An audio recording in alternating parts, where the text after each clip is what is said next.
Mhlanje bafowethu ngifisa ukuke ngixoxe ngokulandwa kwemphefumulo yabantu mhlawumbe lapho ekwenzeke khona umshophi umuntu waphefumula ukuphumela kuleyo ndawo. Abantu abaningi ngolwazi abanalo banolwazi ukuthi wonke umuntu odlule emhlabeni umphefumulo wakhe ulandwa ngehlahla lomphafa. Kanti isintu sethu siyakuphika lokho.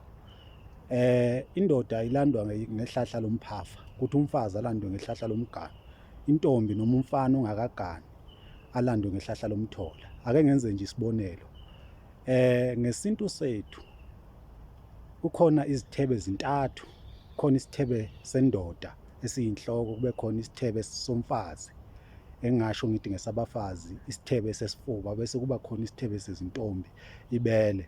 Amadoda angeke akwazi ukuyodla isithebe sezintombi, ibele, noma abafazi abakwazi ukudla isithebe samadoda, inhloko. Abantu abaningi bayakhala kakhulu, uzwe umuntu ethi ngihambile ngawulanda umphefumulo kodwa awulandekanga kahle, ngenxa yokuthi abantu abanalo ulwazi, mhlawumbe abacwaningi kanzulu ukuthi bezwe ukuthi emandulo kwakwenziwa kanjani. Kufanele ukuthi zonke izinto bafowethu uma sizenza sibuzisise. Ngiyabonga.